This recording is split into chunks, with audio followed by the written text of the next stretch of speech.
George Soros made a comment about wanting DeSantis to beat Trump because he thinks that if that happens, Trump will run as an independent and that way Biden will win the election. They know that Trump will fuck up their agenda and they are terrified of him. I'm Stephanie Keith. And I am Tara Manjekovic. And we are unapologetically outspoken.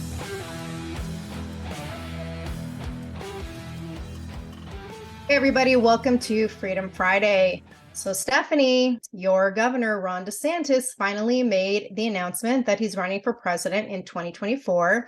And he did it in a very interesting way by announcing it on Twitter, which we'll get to here in a bit. But before we dive into the ridiculousness and quite honestly, the hilarity of the past couple days, I want to give a brief rundown on the candidates that have announced their bid so far, so we kind of know who all the players are on the chessboard. So here's what we know so far. On the Republican side, there have been 7 candidates to announce their bid. Obviously, there's Trump and DeSantis, and then we have South Carolina Senator Tim Scott, and he is one of the most prominent Black Republicans in Congress, and he's calling himself the, quote, baggage-free alternative to Trump and DeSantis.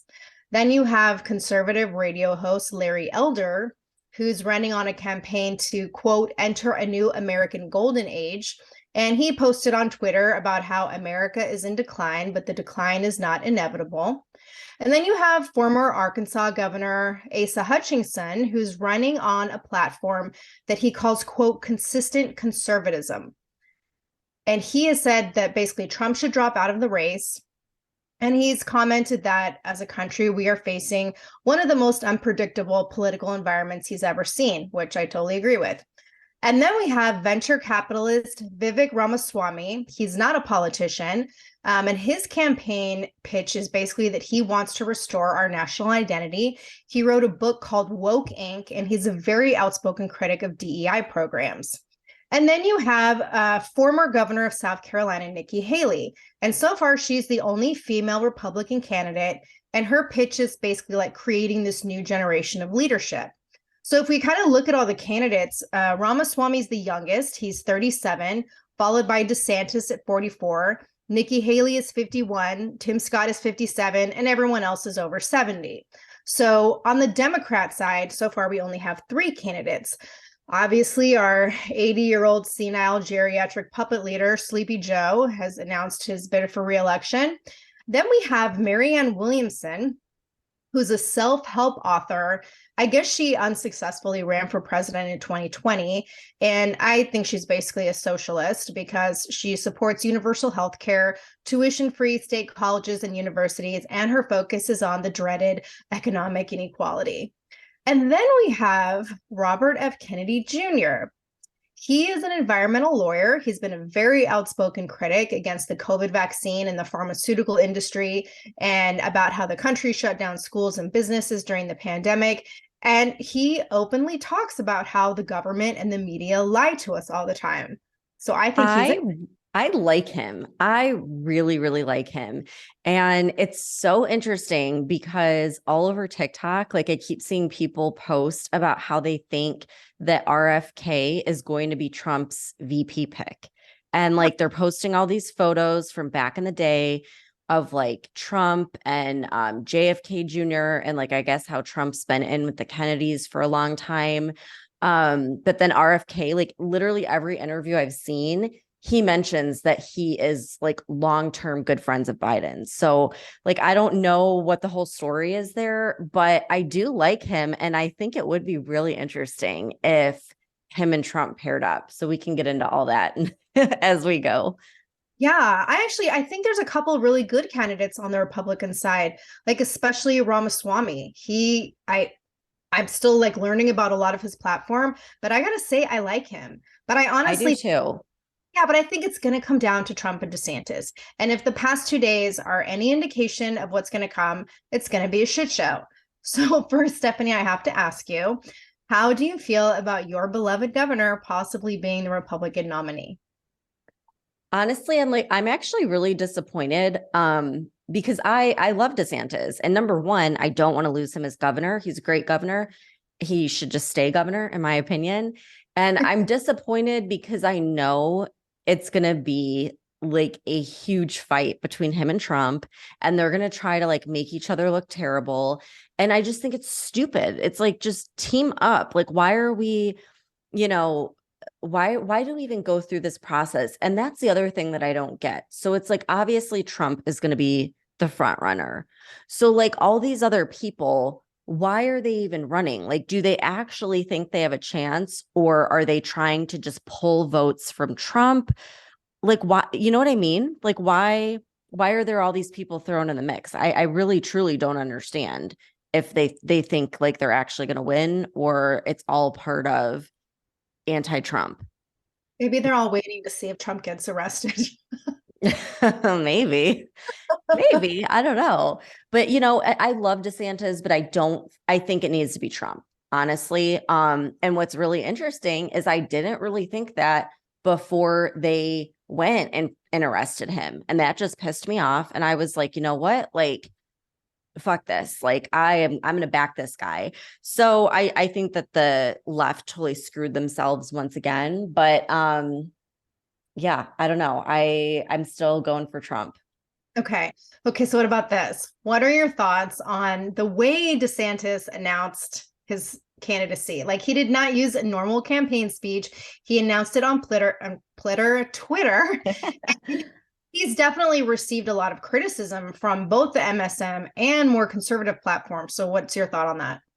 I love it. I actually missed it. And I heard there were like a lot of technical glitches because like so many people tried to join and it was more than like the Twitter, whatever could handle. But I saw an interview that he did with Glenn Beck today where he was talking about this. And he was like, look, like, we know how the mainstream media is. Like, they don't play fair, they play dirty.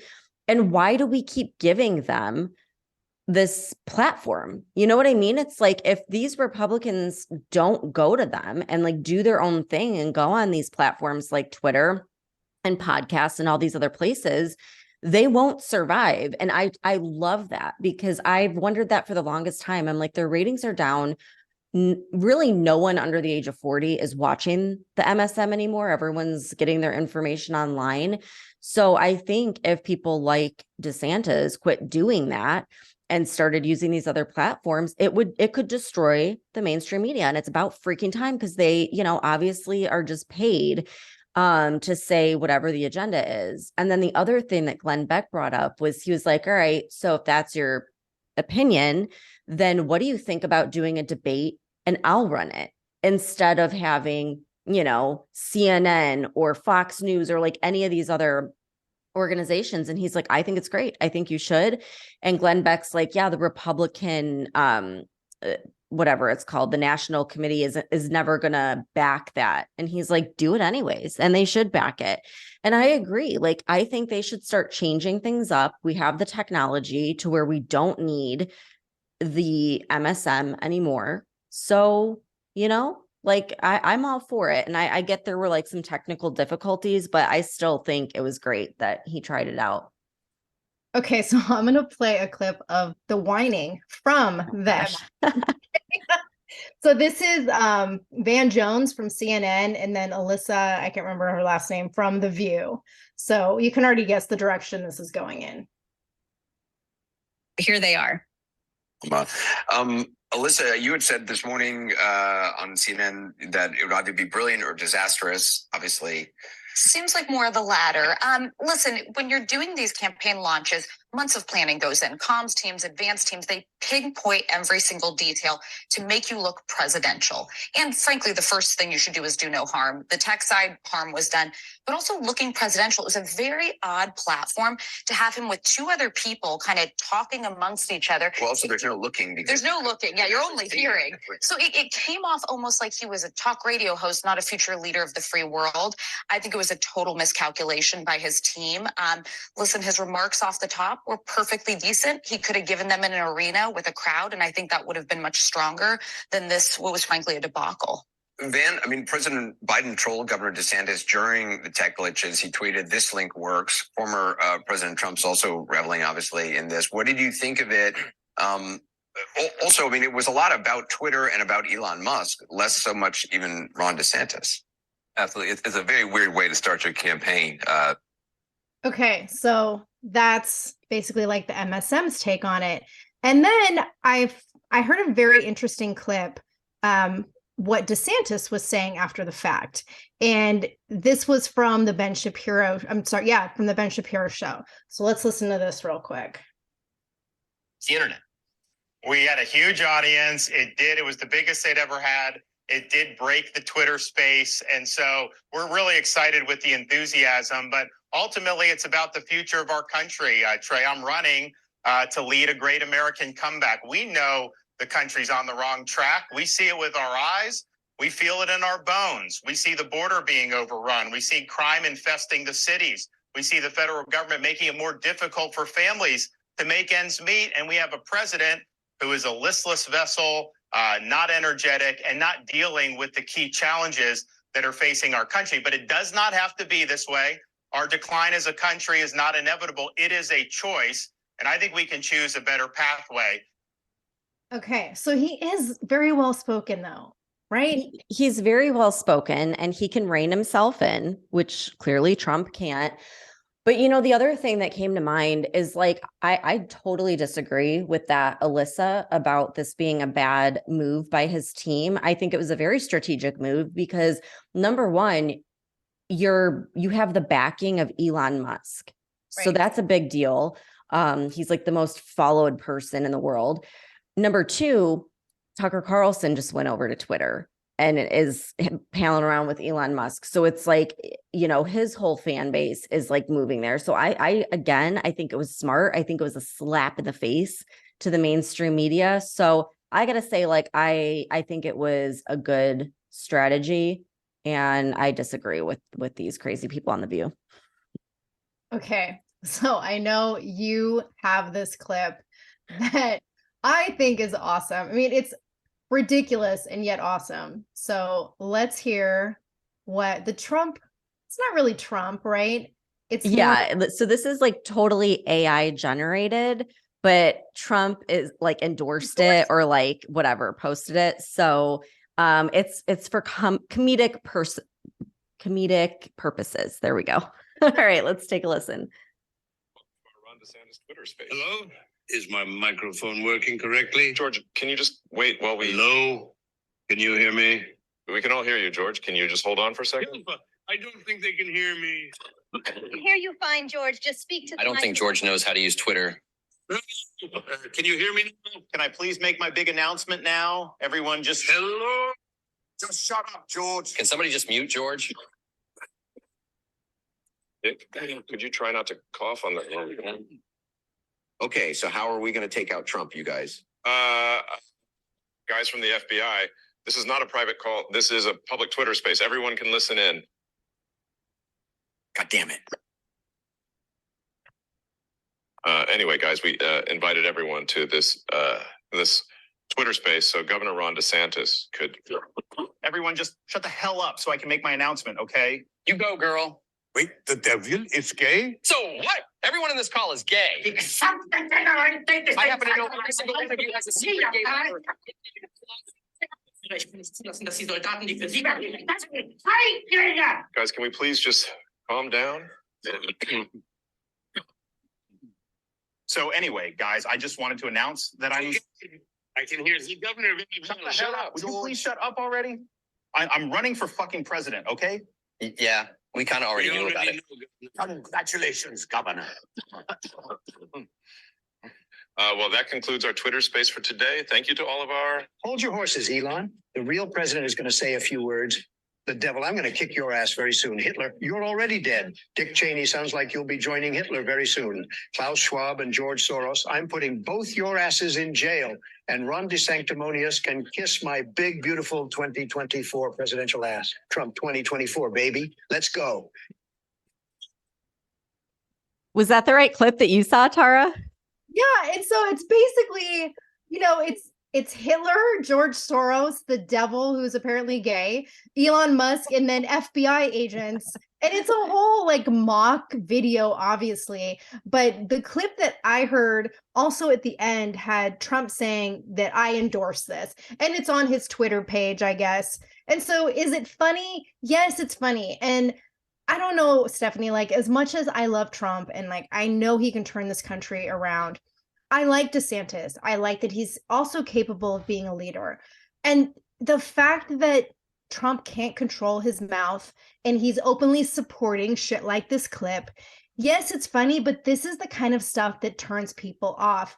And it's like, why is he so hateful towards DeSantis? I don't get it. And when you look at what's happening here, it's literally embarrassing on the world stage. Like, we are a clown show country. And it's not just the Biden administration that's a clown show, it's our entire political system on both sides.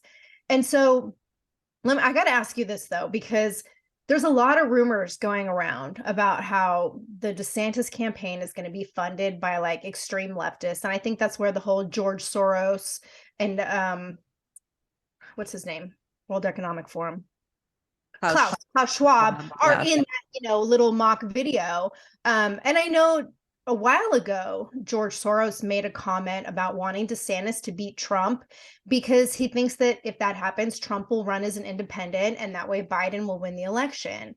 And I think you probably have heard a little bit more about who's funding DeSantis's campaign, supposedly. So what do you think? Yeah, well, I think that's correct. Like, I don't think Trump will not run unless he's like in jail and like physically can't. But I think that they know that Biden isn't going to win. I mean, clearly, like he's just, there's no way.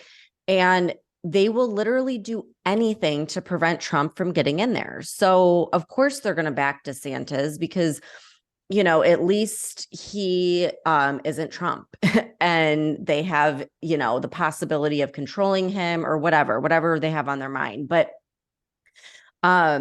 like you said, even Klaus Schwab was saying that he thinks DeSantis would be the best candidate, but they know that Trump will fuck up their agenda and they are terrified of him. And so it's like that whole saying, like the enemy of my enemy is my friend. And I think that's what's going on here. And I know a lot of people online are saying like they don't trust DeSantis. They think he's paid opposition because of the various people on the left that have donated to his campaign. I personally, I don't believe it. Like because I don't trust rumors. I trust what I see with my own eyes and like the action that's actually being taken. And he's done an amazing job as governor. He hasn't done anything, in my opinion, to this point to like make me not trust him. And again, I think if there are people like that donating to his campaign, I don't think it's because he's in bed with them. I think it's because they are just really like trying any tactic that they can to make sure Trump doesn't get in there. And we saw it with the primaries or with the, when the House and the Senate were being reelected, where these Democrats were funding like extreme far right people because they thought that would be a better chance of them winning. So they do shit like this. I don't think that DeSantis has anything to do with that personally, just because, like I said, I don't listen to rumors. I listen to like what I see and what the facts are. And the facts are he's done a great job. But like I said, I think that he should continue as governor and run next time. And what I really think is that him and Trump should have paired up. If they would have paired up and he was Trump's VP pick, like no doubt in my mind, they would have been amazing together. So unfortunately that's not happening. And now it's like a shit show. And what you said about like Trump, I agree with him not shutting his mouth and like doing stupid shit like this. But at the same time, I think that it's very appealing to a lot of people, myself included, because it shows that he's a real person, number one. And number two, like, what you're getting. He doesn't hide anything. Whatever is on his mind, he is going to post about it. And me personally, like, I really like that. And I respect that because forever we've had politicians that say one thing when they're really thinking or doing another. So I appreciate it. And I think it's kind of funny. I think he's kind of like a comedian on the side, and I'm getting a kick out of it. It's definitely amusing. I just think it's going to turn off a lot of voters that would choose Trump, but they will go solely based off of their vehement hatred of his behavior and not take into consideration what he can do for this country. And I think that's where he continues to fuck himself, because there's a whole voter base that despises him just because of that. And even they will fuck our country and vote for the complete opposite just because they don't like his personality. And when he's on his game, like, he's amazing. Like, when he gave that speech that we both talked about a couple Mondays ago that made us just go like, wow, yeah, this is definitely the pick. You know, when he is talking like that, it's just, I love him. And then shit like this, yes, it's funny, but I just don't understand why he's so hell-bent on talking shit about DeSantis all the time. Well, So he's just like super competitive for sure. And he gets in that mode where it's like he goes crazy. Like, he posted this like right after the Twitter thing. He goes on Truth Social and he posts Rob. Like, so is he assuming that we're assuming he's talking about Ron, but he's calling him Rob? Is that right? Like, just to be a dick. So he goes, Rob, my red button is bigger, better, stronger, and is working. Truth. Yours does not. Per my conversation with Kim Jong-un of North Korea, soon to become my friend. And I'm just like, dude, like, you are so like, he doesn't drink alcohol, but it sounds like he was like drunk when he, like, that's something you would post. So it's just like, it is funny, but yeah, it's definitely not presidential. But again, that's kind of why I found him appealing in the first place, is that he's not like any politician out there. So I don't know, like, he'll win some people over, but yeah, there's going to be the never Trumpers that freaking hate him. And honestly, like, I don't think there's anything he could do to win them over at this point. No, I agree with you there. It's just gonna, I mean, this is the beginning, right?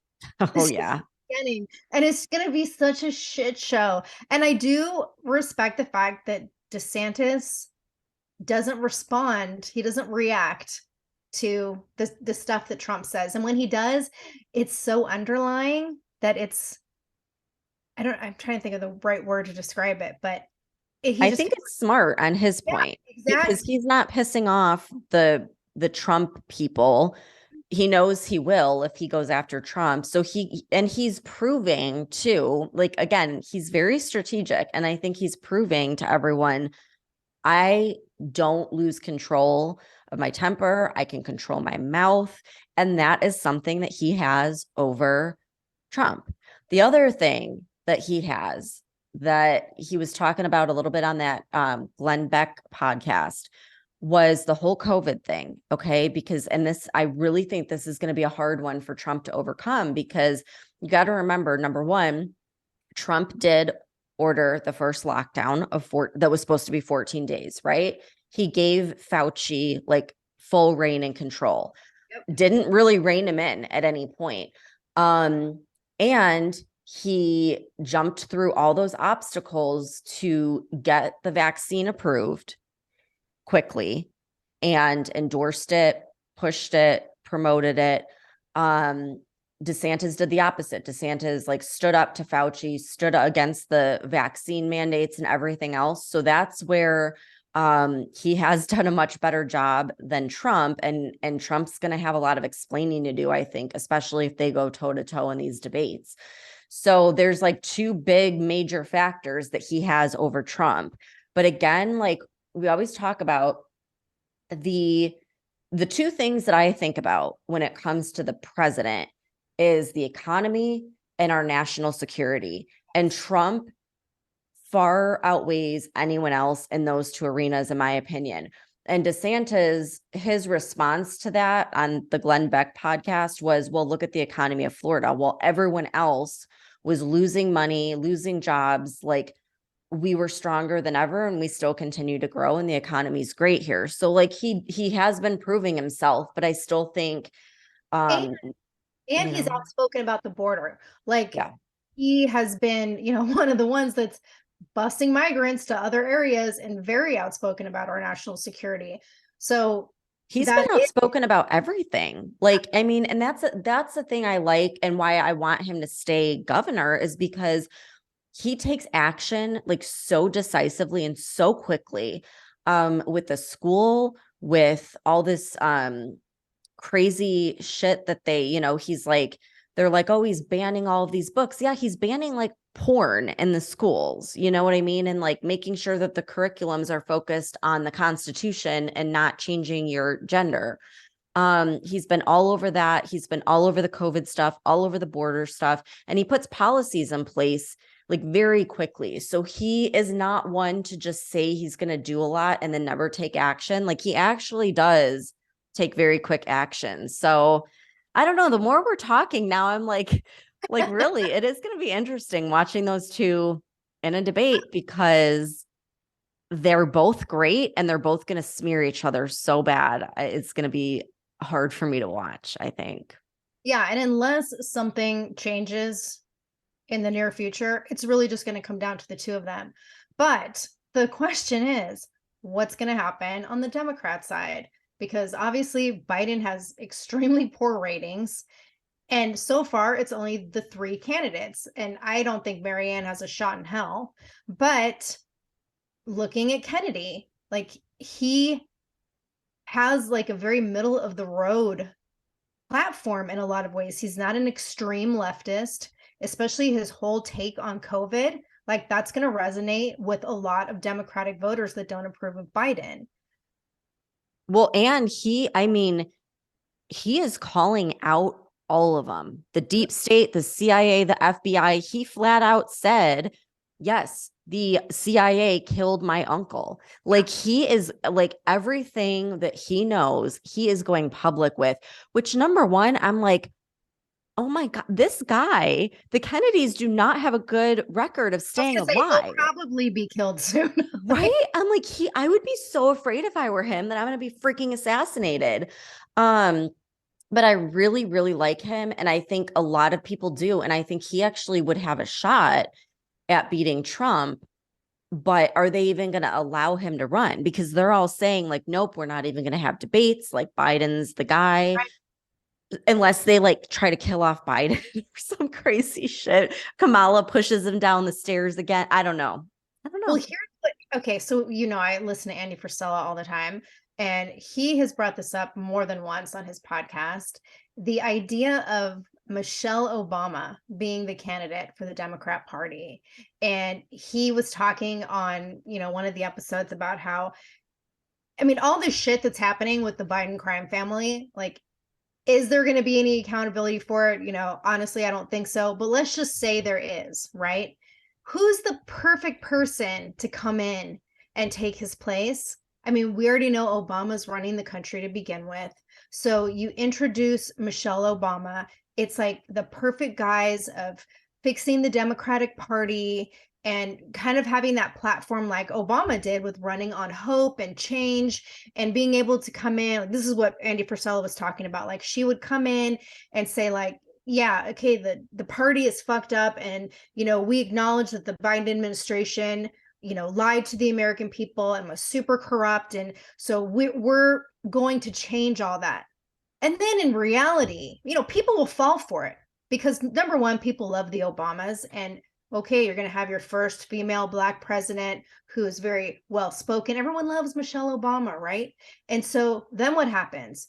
The same fucking agenda that's already in place, except instead of a bumbling fool being at the head of it, you would have a strong female leader. And then this agenda would continue. I'm like, that's fucking scary. Yeah, she does scare me. However, I don't think that everyone loves the Obamas anymore. I think there was a time, like, I liked the Obamas. Like, I liked him over the Republicans back then. Of course, I wasn't even like in politics, so I can't really speak to that. But I don't now. And now I see all the dirty shit that they've done and that they were just as corrupt. Obama knew about the whole Trump-Russia collusion thing and how the Clinton campaign paid for it, went along with it. He's been going through a court battle from taking millions of dollars from foreign donors, which is against the law. And he has applied for citizenship in Kenya. Like he's moving to Kenya in June. So What? Okay, yeah. I haven't heard this. Oh yeah. He's moving to Kenya. So like up until then, I thought for sure she's going to try to run, but now I'm thinking like there's something else going on. Like maybe they're trying to get out before all this shit hits the fan. Yeah. So I don't know. Like if she did run though, yeah, like it would scare me, but I think a lot of people have woken up since then. And like, I think there's just as many people that hate her that love her. And I also think that would look really bad if they go ahead and stomp on the first female Black vice president that they just had to have in there, because then they're basically, proving that when you pick someone just because they check a box, it's not smart. You know what I mean? Like they'd kind of have to admit that.